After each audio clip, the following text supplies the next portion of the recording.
पश्चिम बंगाल में हो रहे विरोध को लेकर राष्ट्रीय लोकदल का एक बड़ा बयान सामने आया है। रालोद नेता मलूक नागर ने इस पर कड़ी आपत्ति जताते हुए कहा कि जो लोग प्रदेश को नहीं संभाल पा रहे हैं, इस बिल का विरोध कर देश की छवि खराब करना चाहते हैं, वे वहां उस राज्य में केंद्र को भी हस्तक्षेप करना चाहिए। एक बार सुनिए बयान रालोद का। ज्यादा उनका हमदर्द दिखाने के लिए देश को उस तरफ ले जा रहे हैं जहां बिल्कुल एकदम गलत है। ऐसे इन्होंने पहले भी किया है।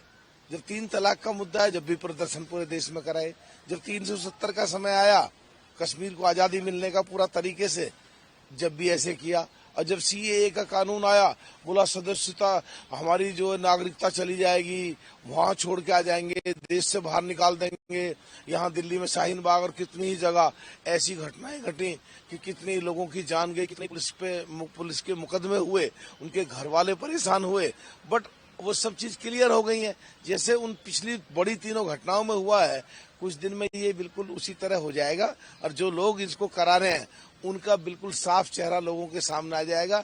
और ये सो कॉल्ड इंडिया गठबंधन सबसे बड़ी पार्टी कांग्रेस और उसकी साथी पार्टियां हैं, इनकी हालत आने वाले समय में इससे भी ज्यादा बुरी हो जाएगी। सर, वहीं ममता बनर्जी बना लिया जाए, क्या कहेंगे? देखिए, कोई भी देश नेता हो, किसी भी पार्टी का हो और किसी भी प्रदेश का हो या देश का हो, अगर कोई शांति की अपील करता है, ये तो अच्छी बात है।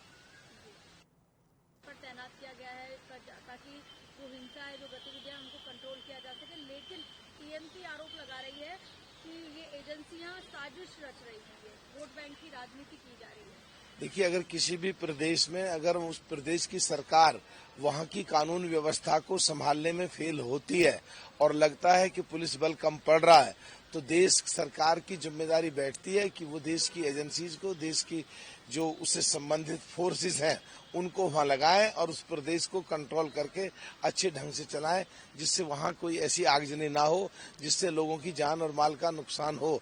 तो ये केंद्र सरकार अगर इस तरह कर रही है तो ये तो अच्छी बात है। वहां की प्रदेश सरकार की मुखिया अगर इसको पसंद नहीं कर रही है तो पता नहीं क्यों ऐसी बात कर रहे हैं। ये तो प्रदेश के हित की बात है।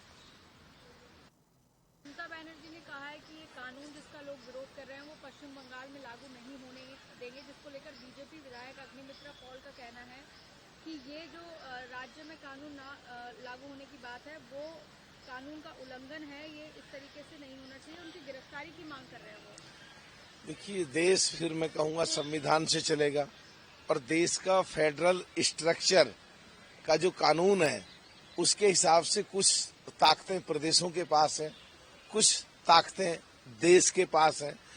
प्रदेशों के पास जो होती हैं, केंद्र की सरकार उसके लिए एडवाइजरी जारी करती है और कुछ कानून ऐसे होते हैं जो कि लागू होने ही होते हैं। अब इस तरह की बात करना कि विदेशों में ये मैसेज जाए कि भारत देश के अंदर प्रदेश सरकार और देश की सरकार में टकराव हो रहा है, तो ये तो या तो कहीं ना कहीं संविधान के अनुसार नहीं कर रहे हैं मूव, या कहीं ना कहीं ऐसी चीजें हैं जो बाहर विदेशों में कमजोरी भेजना चाहते हैं। दोनों तरफ ही ठीक नहीं है। और जो जिम्मेदार पदों पे, संवैधानिक पदों पे बैठे हुए हैं, हम सब लोगों को जिम्मेदारी निभानी चाहिए और देश हित और जनहित में काम करना चाहिए। सर, इसके साथ ही भारत ने उसके प्रत्यर्पण की अपील किया है, लेकिन जो स्वास्थ्य मुद्दा है, उसकी हेल्थ को लेकर और कई कानूनी अड़चने हैं जिसके चलते देरी हो सकती है। आपको क्या लगता है? ये देश, आज का देश एनडीए सरकार का देश है, ये मोदी सरकार का देश है। आज कितना ही कोशिश कर लें, जो पहले सो कॉल्ड इंडिया गठबंधन जो के समय में जो लोगों ने घोटाले करे विदेश भाग गए, ये आज की सरकार जिस तरह अमेरिका और कनाडा से राणा को, जिसने 26/11 बंबई के हमले कराए, पकड़ के लेके आई है, मेहुल चौकसी को भी इसी तरह लाया जाएगा आने वाले समय में। अगर कोई अभी कानूनी हेल्थ का सहारा लेके वो बचने की कोशिश कर रहे हैं तो कोशिश हो सकती है कि थोड़ी बहुत देर कर लें वो, बस। पर से सरकार लेके आएगी मेहुल चौकसी को भी, और जिन जिन लोगों ने इस तरह की घटनाएं करी हैं उन सब लोगों को देश में आना पड़ेगा और देश की कानून व्यवस्था के अनुसार, देश की न्यायिक व्यवस्था में उनको सामना करना पड़ेगा। जो गुनहगार हैं उन्हें 100% आने वाले समय में सजा मिलेगी। प्रधानमंत्री ने कांग्रेस पर हमला बोला है और कहा है कि मुस्लिम तुष्टीकरण की राजनीति की जाती है। अगर कांग्रेस मुस्लिमों के प्रति सहानुभूति रखती है तो अपनी पार्टी का अध्यक्ष मुस्लिम बनाया जाए और 50% टिकट मुस्लिमों को क्यों नहीं दिया जाता? ये भी बात सही है। और दूसरा, 1947 में जब देश आजाद हुआ, जो पाकिस्तान और हिंदुस्तान अलग अलग हुए, तो भारत में मुस्लिमों की हर जगहों पे, व्यापार में, नौकरियों में, न्यायिक व्यवस्था में, हर डिपार्टमेंट्स में करीब 24% की हिस्सेदारी थी। और वो 2014 तक आते आते केवल मात्र 1.5% की हिस्सेदारी रह गई। तो कांग्रेस का ही तो राज था। अगर मुस्लिमों को कांग्रेस कुछ देना चाहती थी तो 24% से 1.5% वापस कैसे आई? और 2014 से लेकर आज 2025 तक फिर हर जगह मुस्लिमों की हिस्सेदारी 4.5% हो गई है। ये झिल नहीं रहा है सो कॉल्ड इंडिया गठबंधन की सबसे बड़ी पार्टी कांग्रेस और उनकी साथियों को।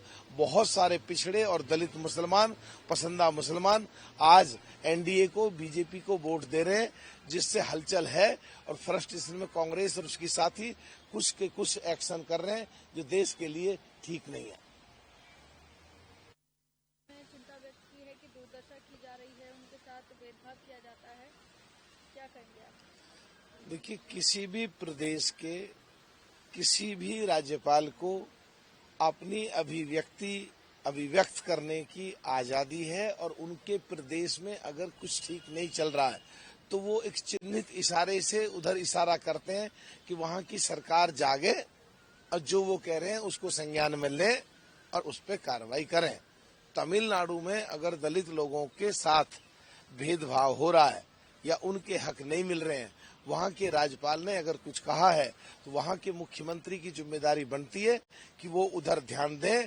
और बाबा साहब ने जो संविधान लिखा है, बाबा साहब के संविधान के अनुसार पिछड़े और दलितों को जो व्यवस्था आरक्षण की गई थी और अब भी उनकी अगर अनदेखी हो तो ये एकदम गलत बात है। वहां के माननीय मुख्यमंत्री जी को इसका संज्ञान लेके और राज्यपाल जी ने जो बात कही है उसको अमल लाना चाहिए और उसको इम्प्लीमेंटेशन करना चाहिए।